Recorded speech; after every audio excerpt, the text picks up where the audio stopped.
Hello friends, तो आइए biology के कुछ इंपॉर्टेंट क्वेश्चन करते हैं। फर्स्ट क्वेश्चन है, मानव बीसड़ किस थैली में स्थित होते हैं? स्क्रोटम में। मानव बीसड़ स्क्रोटम थैली में स्थित होते हैं।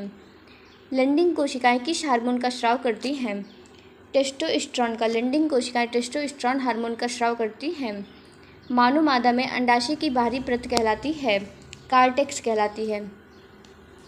गर्भावस्था के दौरान प्लेसेंटा कौन सा हार्मोन नहीं बनाता है? FSH। गर्भावस्था के दौरान प्लेसेंटा FSH हार्मोन नहीं बनाता है। मानव भ्रूण में ब्लास्टोसिस्ट अवस्था लगभग कब बनती है? 5वें दिन बनती है। मानव भ्रूण में ब्लास्टोसिस्ट अवस्था 5वें दिन बनती है। सेमनीफेरस नलिकाओं की भीतरी परत में कौन सी कोशिकाएं पाई जाती हैं? सर्टोली कोशिकाएं पाई जाती हैं। सेमनीफेरस नलिकाओं की भीतरी परत में सर्टोली कोशिकाएं पाई जाती हैं। पुरुषों में LH को क्या कहा जाता है? ICSH कहा जाता है। ICSH कहा जाता है। मानव भ्रूण में उंगलियां स्पष्ट रूप से किस महीने में दिखाई देने लगती हैं? द्वितीय महीने में। मानव भ्रूण में उंगलियां स्पष्ट रूप से द्वितीय महीने में दिखाई देने लगती हैं। कॉपर टी किस प्रकार का गर्भ निरोधक है? IUCD। कॉपर टी IUCD प्रकार का गर्भ निरोधक है। ट्यूबेक्टमी में किसे काटा जाता है?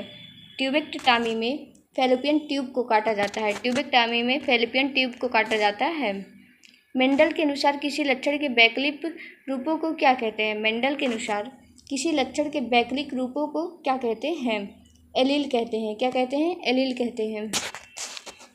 किसी जीव का आनुवंशिक संगठन कहलाता है? किसी जीव का आनुवंशिक संगठन जीनोटाइप कहलाता है। क्या कहलाता है? जीनोटाइप कहलाता है। जब दोनों एलील समान हो तो जीव कहलाता है। जब दोनों एलील समान हो तो जीव कहलाता है। समयुग्मजीय कहलाता है। जब दोनों एलील समान हो तो जीव समयुग्मजीय कहलाता है।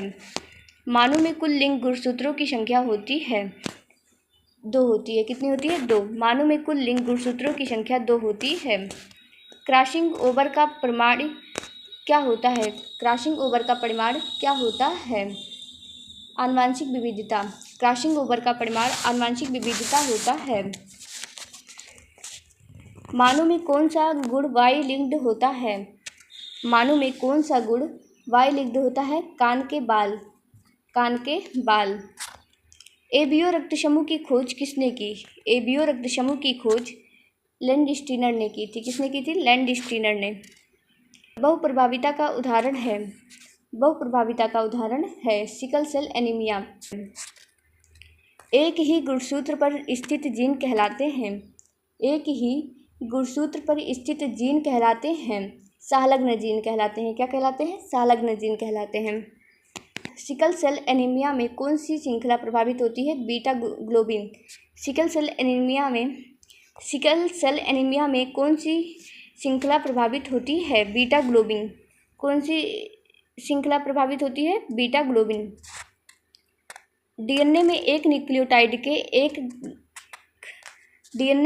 न्यूक्लियोटाइड के घटक होते हैं शर्करा फास्फेट क्षारक। क्या? शर्करा फास्फेट क्षारक। डीएनए का द्विकुंडली मॉडल किस वर्ष प्रस्तावित किया गया था? डीएनए का द्विकुंडली मॉडल किस वर्ष प्रस्तावित किया गया था? 1953 में। कब किया गया था? 1953 में। डीएनए प्रतिकृति में ओकाजाकी खंड पाए जाते हैं पिछलंगु स्टैंड पर। आनुवंशिक कोड की खोज में किस वैज्ञानिक का योगदान था? आनुवंशिक कोड की खोज में किस वैज्ञानिक का योगदान था? हरगोविंद खुराना का। किसका था? हरगोविंद खुराना का।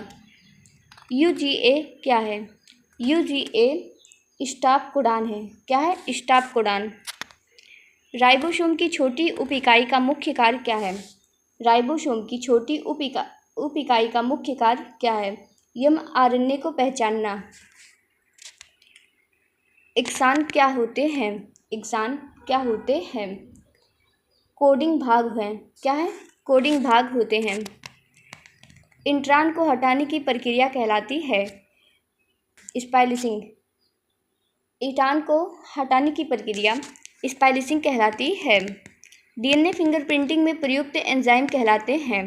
डीएनए फिंगरप्रिंटिंग में प्रयुक्त एंजाइम कहलाते हैं प्रतिबंध एंडोन्यूक्लिएज। प्रतिबंध एंडोन्यूक्लिएज कहलाते हैं। मानव जीनोम परियोजना कब पूर्ण हुई थी? मानव जीनोम परियोजना कब पूर्ण हुई थी? 2003 में। कब हुई थी? 2003 में। प्राकृतिक वर्णन का सिद्धांत किस पुस्तक में प्रकाशित हुआ था? प्राकृतिक वर्णन का सिद्धांत किस पुस्तक में प्रकाशित हुआ था? The origin of species. किसमें हुआ था? The origin of species. The origin of species में। डार्विन की यात्रा किस जहाज से हुई थी? डार्विन की यात्रा बीगल जहाज से हुई थी। किससे हुई थी? बीगल जहाज से। अर्जित लक्षणों की वंशागति सिद्धांत किसने दिया? अर्जित लक्षणों की वंशागति सिद्धांत लेमार्क ने दिया। किसने दिया? लेमार्क ने दिया। औद्योगिक मेलानिज्म का उदाहरण किस जीव में मिलता है? औद्योगिक मेलानिज्म का उदाहरण किस जीव में मिलता है? पेपार्ड माथ में। किस में मिलता है? पेपार्ड माथ में। मानव और चिंपैंजी के डीएनए में लगभग कितनी समानता होती है? 98%। कितनी होती है? 98%। होमो इरेक्टस आग का उपयोग करना जानता है। होमो इरेक्टस आग का उपयोग करना जानता है। सत्य। इंडरथल मानव की कपाल क्षमता लगभग थी 1400 सीसी। 1400 सीसी। आधुनिक मानव का वैज्ञानिक नाम क्या है? आधुनिक मानव का वैज्ञानिक नाम क्या है? आधुनिक मानव का वैज्ञानिक नाम क्या है? होमो सैपियंस है। क्या है? Homo sapiens. आधुनिक मानव का वैज्ञानिक नाम होमो सैपियंस है। अनुकूलन किसका परिमाण है? अनुकूलन किसका परिमाण है? प्राकृतिक वर्णन का। अनुकूलन प्राकृतिक वर्णन का परिमाण है। विकास की इकाई मानी जाती है जनसंख्या। विकास की इकाई मानी जाती है जनसंख्या। मानव शुक्राणु में यक्ष गुणसूत्र होने पर जन्म होगा। मानव शुक्राणु में यक्ष गुणसूत्र होने पर पुत्री का जन्म होगा। मानव में वाई गुणसूत्र वाला शुक्राणु बनने की संभावना होती है 50%। कितनी होती है? 50%। आनुवांशिक पदार्थ के रूप में डीएनए को सबसे पहले किसने सिद्ध किया?